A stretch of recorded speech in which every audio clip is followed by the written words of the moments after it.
Hi everyone. We have Robin with us and Graeme Macaloney. Hi guys, nice to have you on the call today. It's lovely to be here. Awesome. Pleasure, Eric. Thank you. We'll have a small lunch and learn today.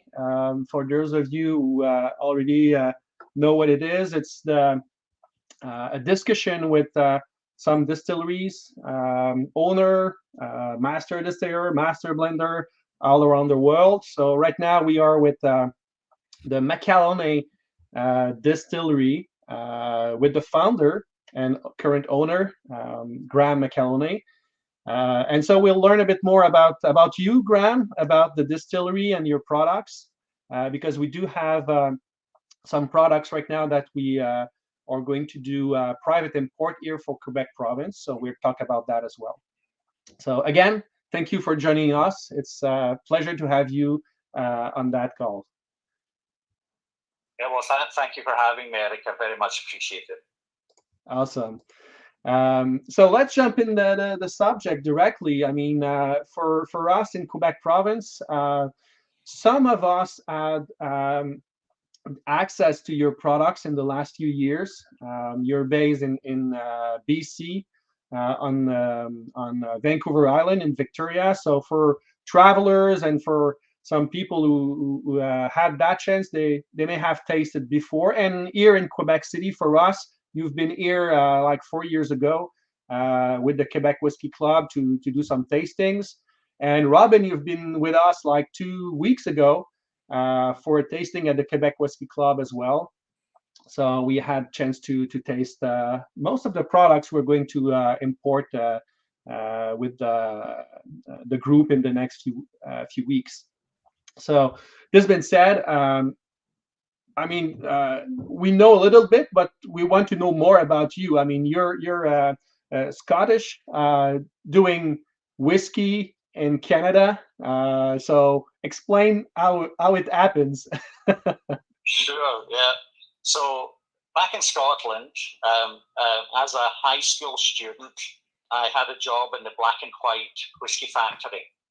And that inspired me to study fermentation at university.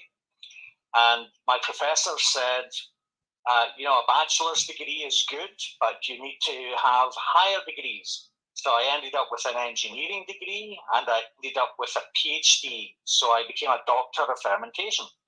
And I thought I was all set to have a job in the Scotch industry. I applied for lots of jobs and I got lots of rejections because they told me no one needs a PhD in fermentation in the Scotch industry. Okay. That was 40 years ago. And so I still wanted to do fermentation. And I went into pharmaceuticals with Pfizer. Oh. Many of your followers might know Pfizer because of Viagra. Yeah. Or if not Viagra, then COVID vaccine. Oh, exactly. COVID vaccine more than Viagra for me, but yeah, that's it. But from Pfizer, big pharma, I got into biotechnology, and that brought me out to Canada back in 1989. But always I had a passion for single malt whiskey.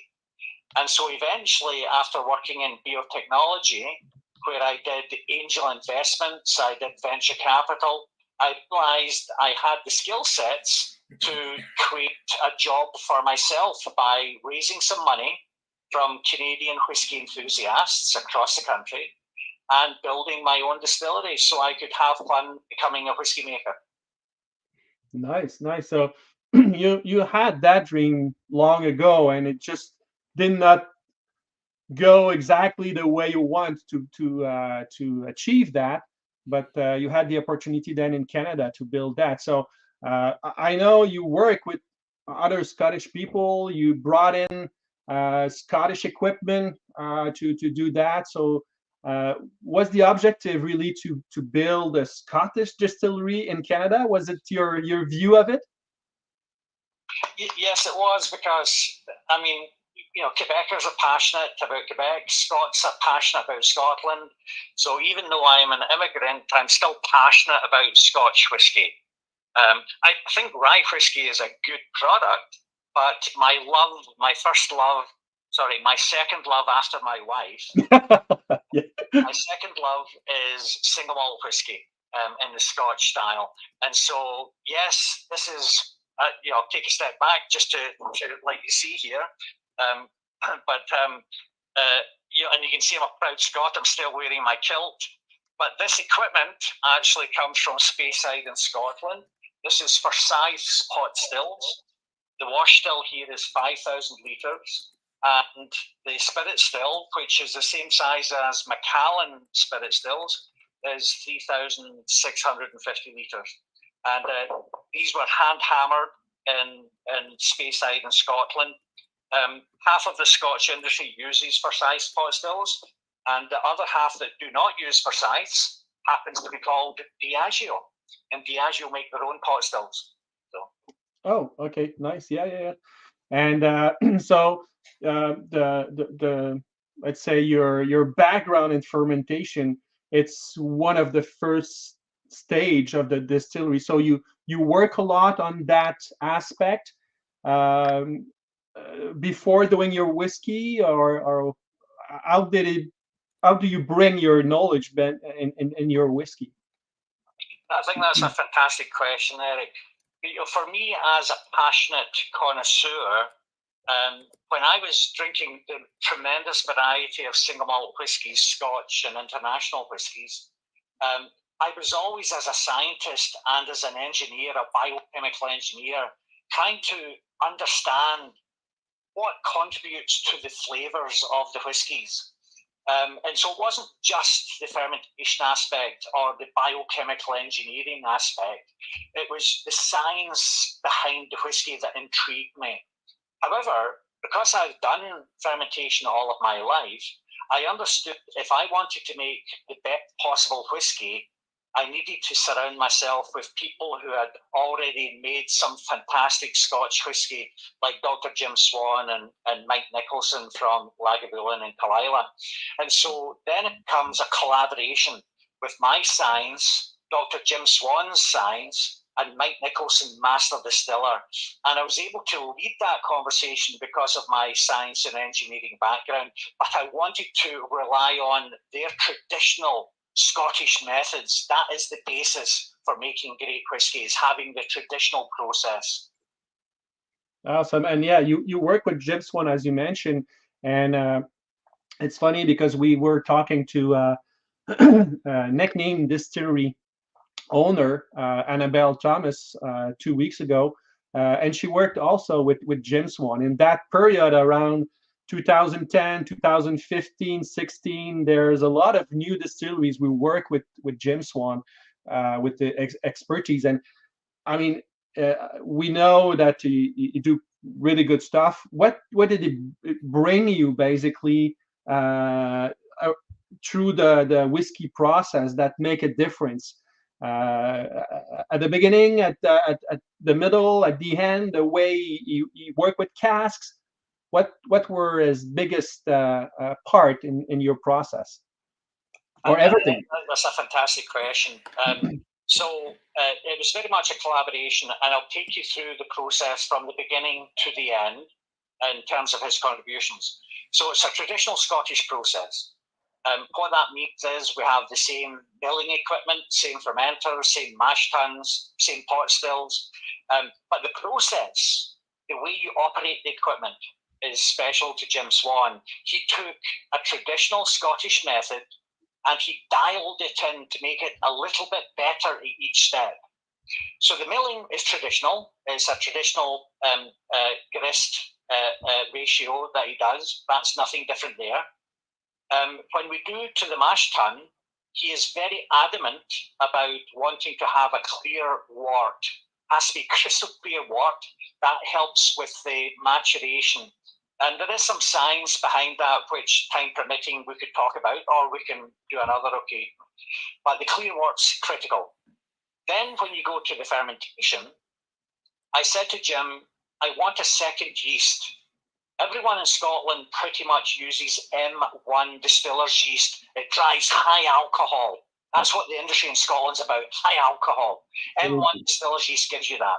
I said to Jim, find me a second yeast that will make some natural oils. So those oils will come through into the whiskey and give a creamy, velvety mouthfeel in the whiskey. So that was one collaboration, was a second yeast. Then in the fermentation, the traditional Scottish approach is typically 2-day fermentation, but Jim always wants to do 3 days. And I see it, I see why, because we also are a craft brewery. And when you watch the brewers, when they make craft Canadian beer, they will always have a conditioning period after the fermentation is finished.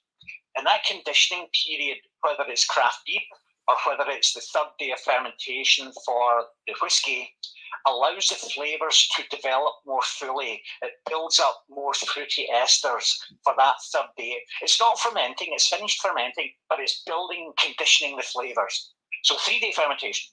Then when you come to the stills, Mike Nicholson had come from Diageo, and Diageo typically will have quite a middle cut, if you will, and they will tend to distill a little bit faster. But Jim Swan, his method is both in the wash still and in the spirit still, he will do trickle distillation. It goes very, very slow through the pot stills. So at our scale, if we were running a Diageo process, we could be finished perhaps in 6 hours or 8 hours of distillation. But with the Jim Swan method, we are taking 10 or 12 hours to distill. So you're getting lots of copper contact. And that's critically important, is the copper contact. The final thing that second last thing that Jim brought to the table is in the spirit still, we do the narrowest cut in the entire Scotch industry. No one does a narrower cut than us. And that's a Jim Swan secret. And Jim said, you can't tell people the secret to how narrow, right? So I'm going to tease everyone here. Okay. What I can tell you is, we come on with our double distillation method. Spirit will come on 75% or so. If we're doing a big Isla cut, then you might go down to 59% or 60%. If you're doing a middle Diageo cut, you might go to about 65%, but we are higher. We are the narrowest cut in the industry. What that does for you is allows you to collect only the fruitiest volatiles. It leaves the heavy, ugly stuff behind. And that heavy, ugly stuff takes too long to mature. That's why the Scots will take 12 or 15 years before they have something good. But with a Jim Swan method, with the narrow cut, we have literally world's best after 3 or 4 years. Literally, that's all it takes to become world's best with a Jim Swan narrow cut with all the fruity volatiles. Now, the one other difference I forgot to mention is we use Canadian barley. And Canadian barley is superior to Scottish barley. Oh, okay. In which way? And Charlie MacLean said one time that he felt, Charlie MacLean, the famous Scottish whisky writer, said one time that he felt that the distillers and the barley breeders collaborated in Scotland to make more and more starch. More starch gives you more alcohol, but less flavour. And over the decades, Scotch whisky has lost flavour in the new make.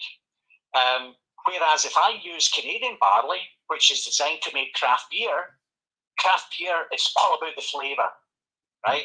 Now, so I'm getting fantastic flavour. Jim Swan was amazed by the flavour of a new make spirit. But I get less alcohol, so it costs me more money, but the quality is worth it. More expensive to make, but higher quality, because we've got more flavour to start with. So the final thing that Jim Swan brought to the table was the wood. Okay, and I'm going to, hopefully this won't screw things up, I'm going to turn around here, and you can see that this is just one of 3 warehouses that we have, and we get the best oak casks in the world because Jim Swan collaborated with the best cooperages in Spain, Portugal, Kentucky, Scotland. And so he gave us access to the same sherry wood that Macallan and Glendronach get access to. So when you put great spirit into great wood, what you get is the Great Spirit has won us World's Best for our peated new make. We came top 2 in the world for our Irish style new make, and we came top 3 in the world for our unpeated Scotch style. So if you've got great new make going into the best wood, then you have an opportunity, as we have, to win several World's Awards and many, many Canadian Best Awards at the World Whisky Awards. Those are the ones in London where the Scotch industry competes with the Irish and the Japanese. And we've been taking World's Best and Canadian Best many, many times at the World Whisky Awards. And that's thanks to Jim Swan. Yeah, no, awesome. Thank you for the detailed explanation. I for sure for whiskey lovers, we have heard Jim Swan name many times in the last years, with working with many distilleries. But having that detailed explanation, that's the first time for me to have that level of detail. So thank you very much for sharing that, for sure. And you worked also, you mentioned that with Mike Nicholson from Diageo, but my question is, how did you make it to bring him here in Canada and on Vancouver Island to work with you? Yeah, that is a good story. Mike Nicholson is quite famous in Scotland. He was one of Diageo's absolute best distillers. And because he was best, they kept moving him through one distillery to another, to another, to another. He was in 18 different Diageo distilleries because they wanted to make sure that he would bring the highest standards to those distilleries. By the way, his father was a distiller, his grandfather was a distiller, and even his father-in-law, his wife's father, was a blender. So it's in his genes. Yeah. To be a whiskey maker.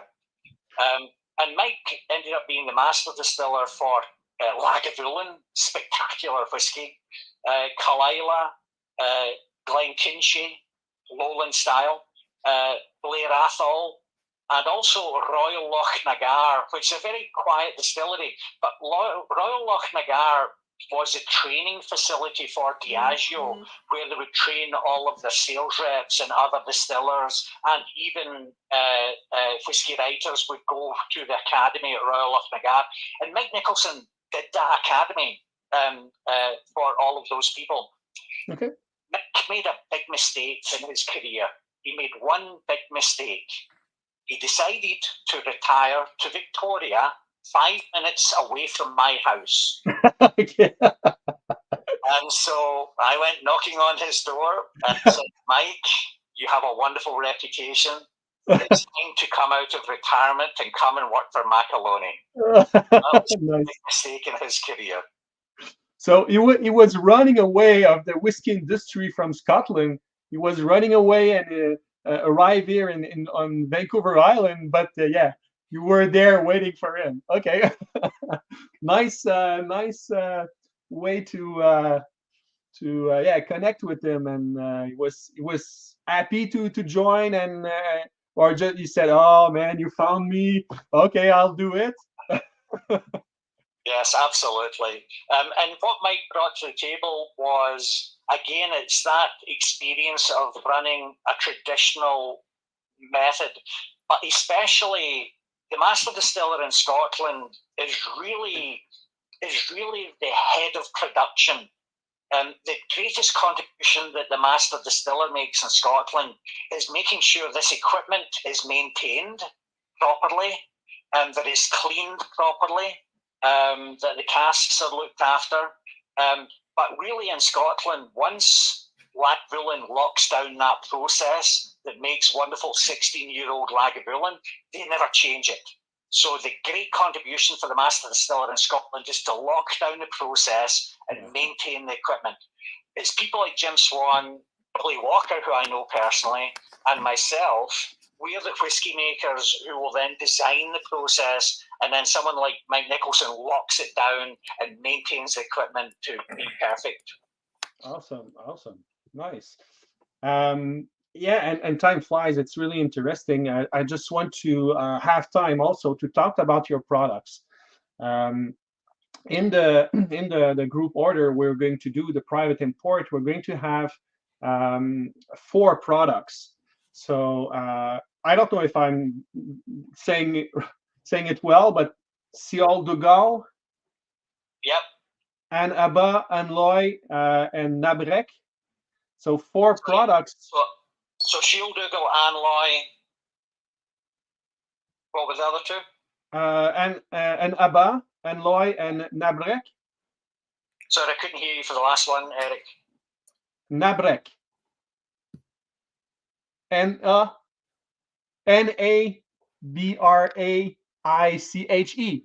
How do you pronounce that? Kilate, yeah, it's the other part. I want to talk about Kildare and Kilate as well. It'd be Nebraska. Nebraska? Oh, Nebraska. Yeah, so I've got all of those here, and I'm happy to speak about them. Yeah. Is there any particular order or questions that you have? Yeah, in fact, just for people to understand, because 6 products, so I want to help people understanding the all these products related to each others.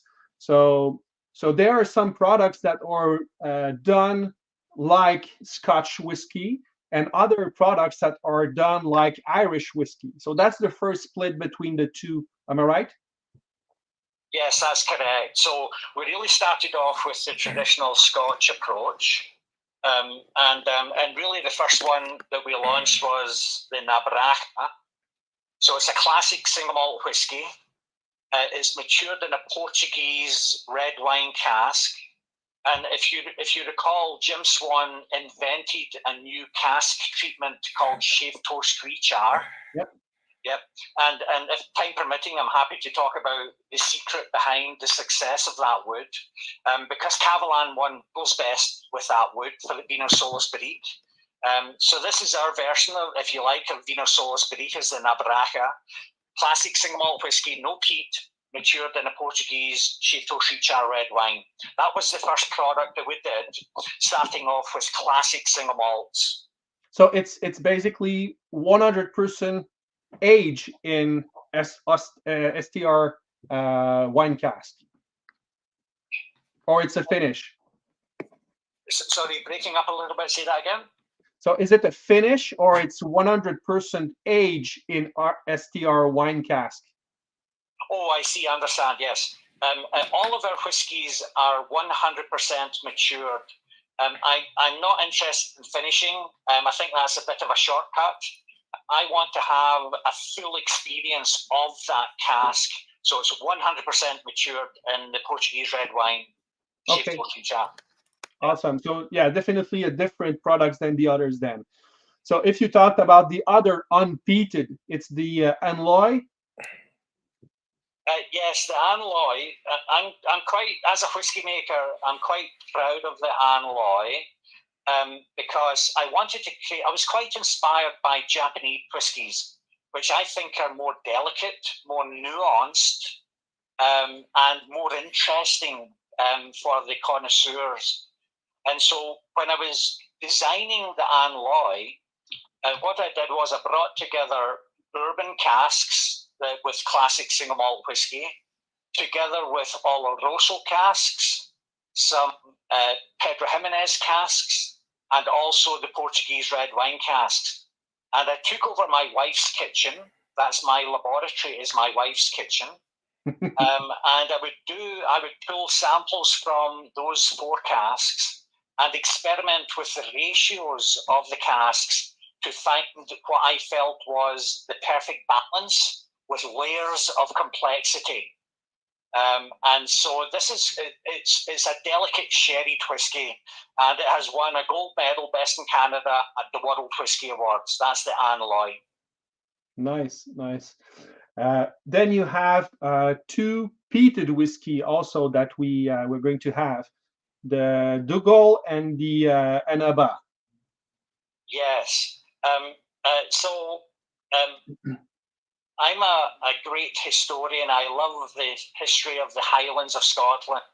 When I'm not making whiskey, I study the Highlands of Scotland history, the clans, and how the clans of Scotland used to fight with the French against the English, right? We had the common enemy of the English between the French and Scottish clans. Anyway, it turns out that my 7th great-grandfather was an Elach.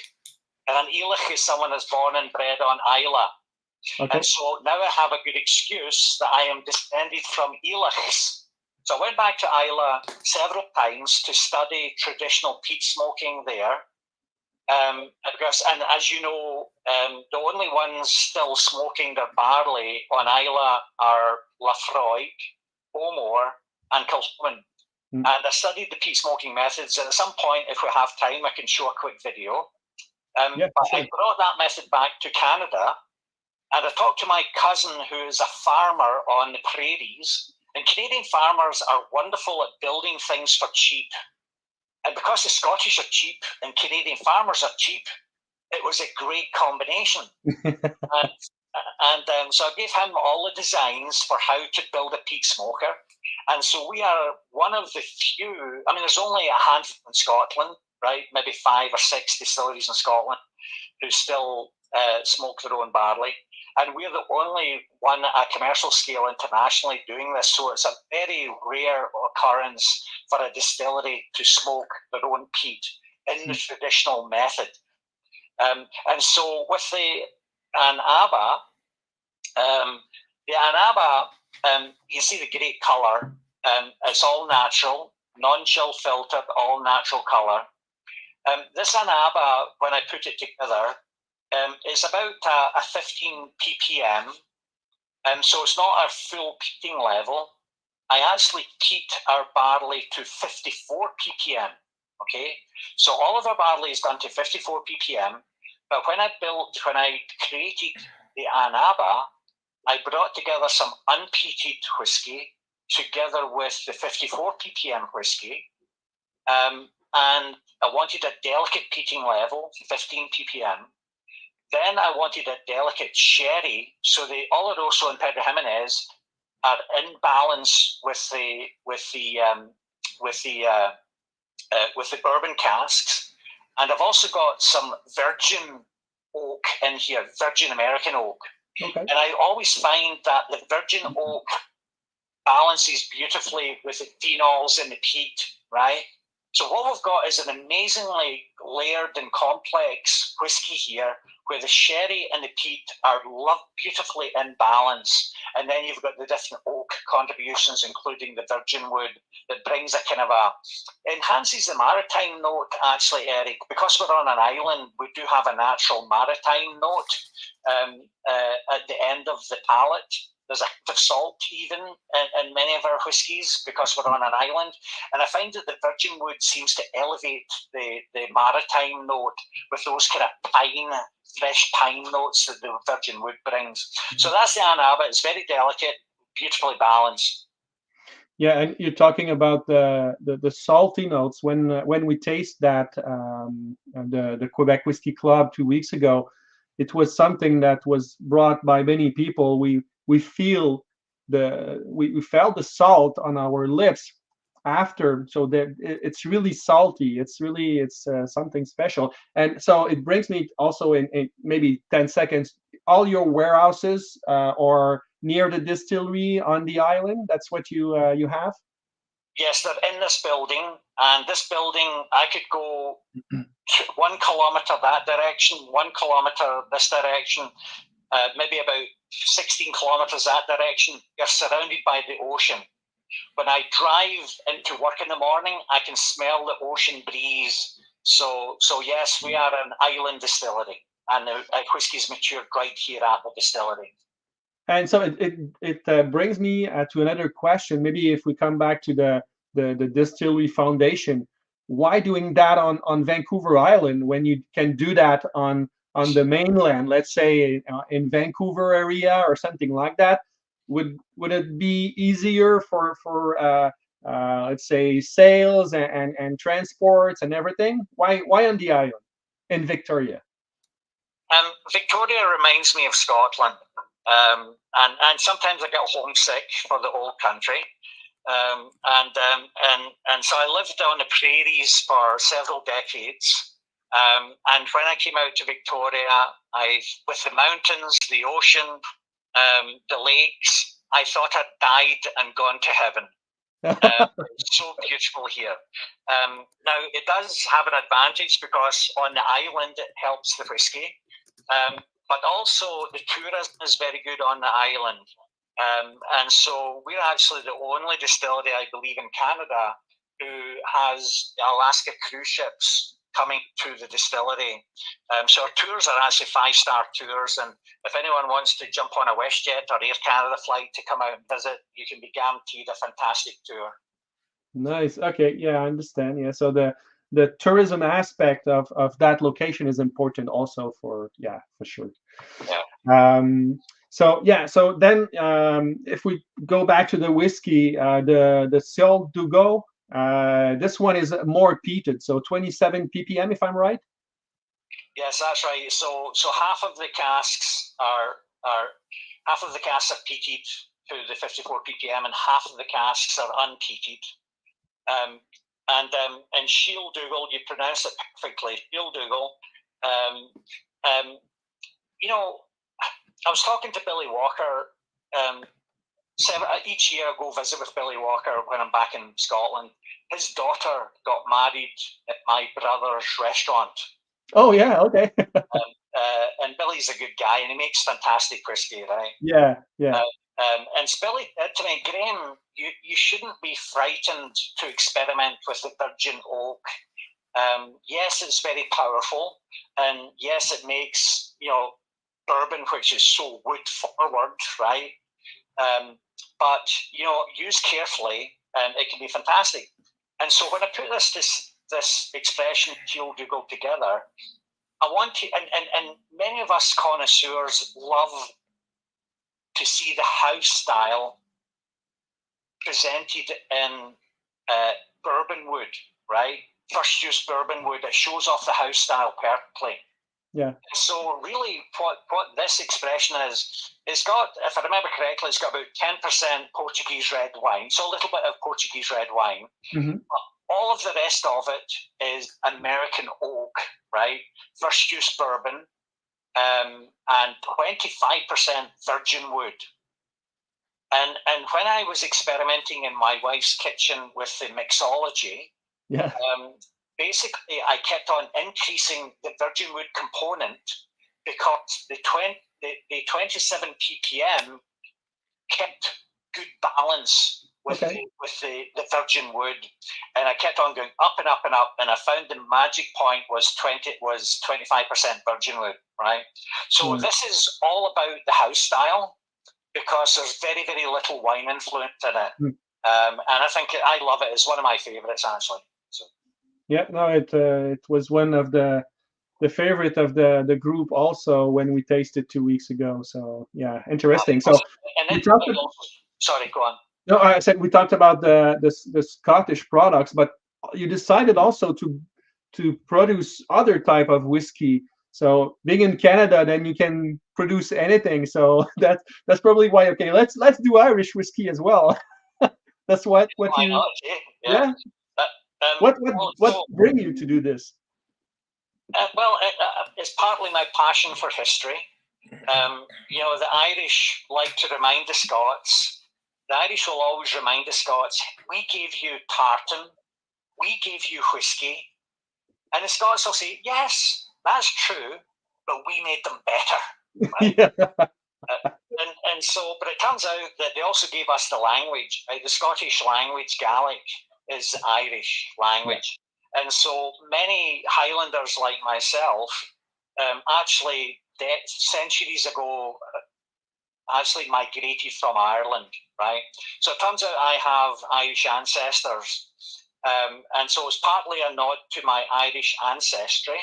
But also, when I was working with Jim Swan, Jim had always wanted to do an Irish distillery, but he didn't really get the proper chance to do that. And I thought, okay, let's take the Jim Swan method. Because remember, as I said, Jim just dialed in all the traditional Scottish steps. And so, as an homage, in honour of Jim, I thought, let's apply the Jim Swan method to a traditional Irish process.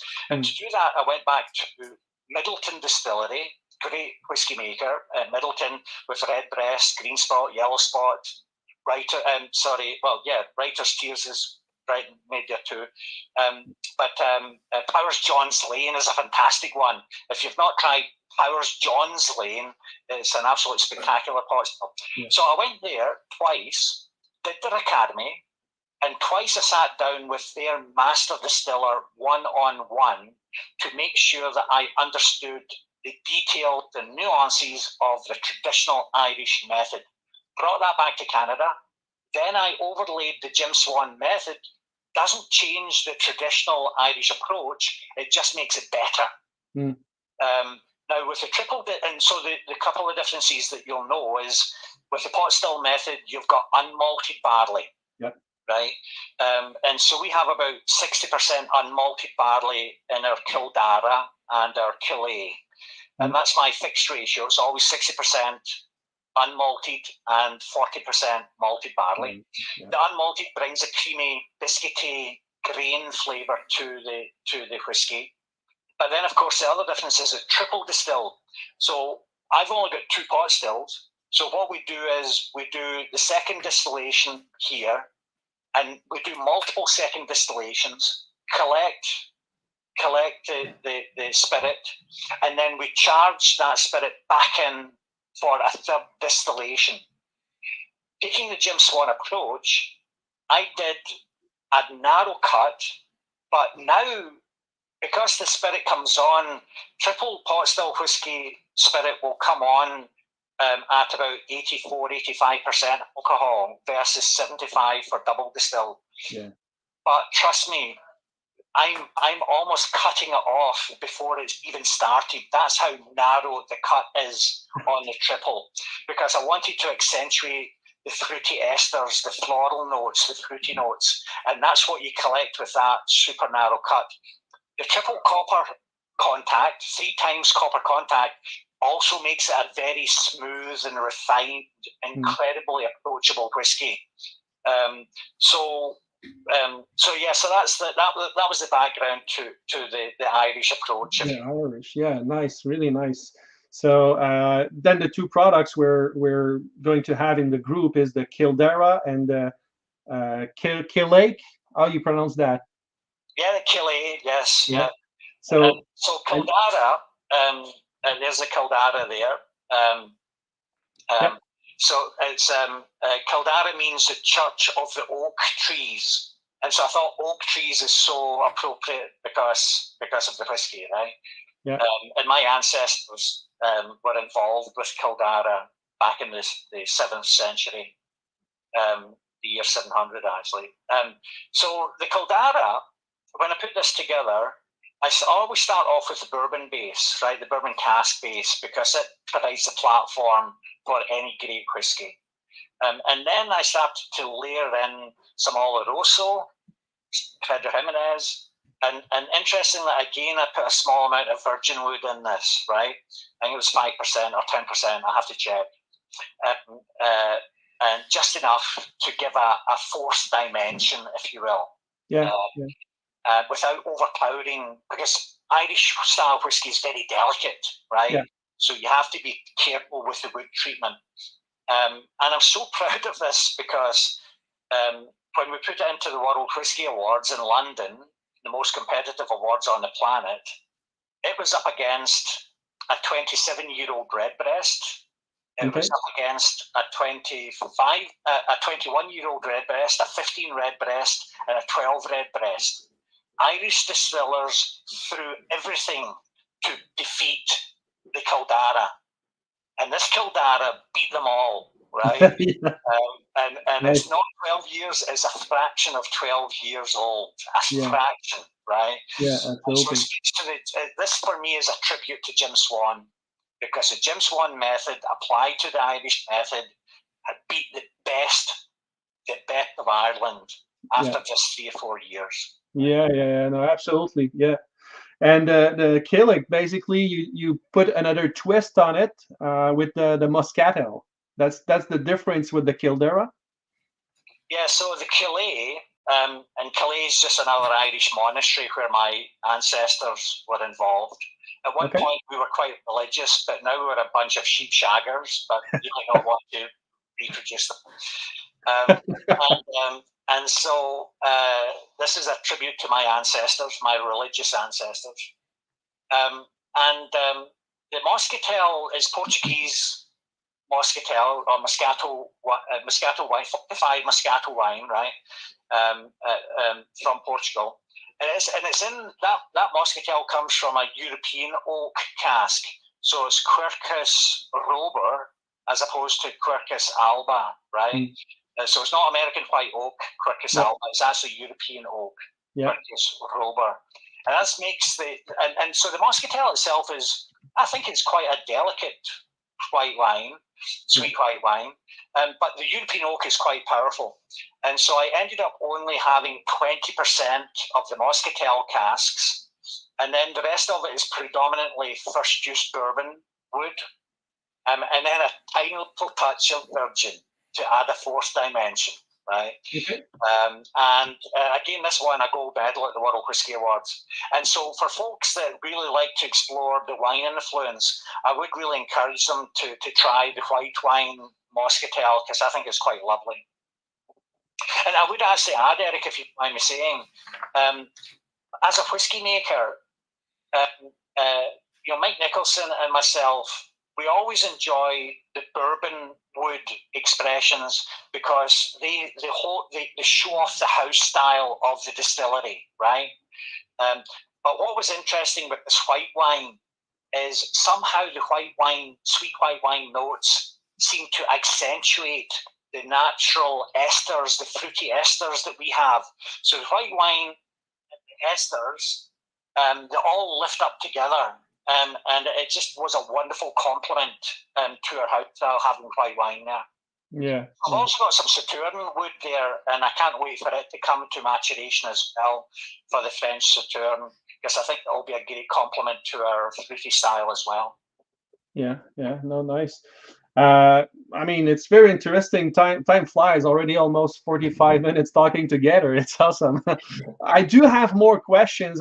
We can talk for still an hour if I want, but we'll keep it short. Maybe one last question, because I heard that on the island you got a lot of angel share. The rate is really high compared to other distilleries. How do you explain that? It's a combination. It's partly climatic, and it's partly shaved toast rechar wood. Okay. Now in Victoria, unlike Vancouver, in the summertime, Victoria is in the rain shadow of the Olympic Mountains. So in summertime, our grass turns brown for 4 months. There's very, very little rain. The grass dies away. And it's only in the winter that Victoria grass turns green, right? Oh, okay. It's different to the rest of Canada, right? Yeah. We have green grass in summer and white snow in winter. We have brown grass in summer and green grass in winter. And so with that dry summer climate, it does create a higher angel share, right? But here's something that very few people know, and this is a secret, so you can't tell all of your followers. Okay, I will not. But if you think about it, when Jim Swan designed this shaved toast rechar, and what that means is after it came back from, whether it's the bourbon distillery or it was the Portuguese red wine winery, or now I even have my Oloroso and Pedro Jimenez as a shaved toast rechar because I've worked in collaboration with the cooperages in Europe to develop this method. In fact, some of the cooperages give us some of the experimental casks so we can trial them for them, right? So we're very specialised in wood here at this distillery. But think about it. When it goes back to the cooperage and it has the char shaved off and then it gets retoasted and recharred a second time, you have made that stave thinner. Yeah. Okay. And if you think about it, when angel share is leaving the cask, it has to diffuse through the wood. And that's a linear, slow process. And it only loses 2 or 3% in Scotland because they are about 3 millimeters thicker than these casks, right? So first use bourbon or a European barrique is about 3 millimeters thicker than this. Okay. Now, if you think about it, so you're getting higher angel share because it diffuses faster. Okay. But that also explains why Gordon MacPhail can have a 70-euro cask or a 50-euro cask, because they're keeping their staves are shipping casks, right? And their staves are much, much thicker than a regular bourbon or European wine barrique. So the Gordon MacPhail cask, because they're thicker, have a slower angel share, which means they can mature for longer without dropping below 40% alcohol. Yeah. But that's one of the Jim Swan secrets that you're not allowed to tell anyone. Okay, that's fine. We'll erase that part. Awesome, great. So I'm just looking at some questions at the same time, and I think we went through many of them. One thing that we tasted as a trial that you're starting to do, and we'll finish talking about that, like something in the future for you. I taste seaweed peated whiskey. You peat that with seaweed. So explain that a little bit, and where does this come from? Well, you've been treated exceptionally well because I have 700 investors, and they only got to try the seaweed peated whiskey about a week ago. So you got to try this even before all of our investors. So you've been treated very specially. Nice.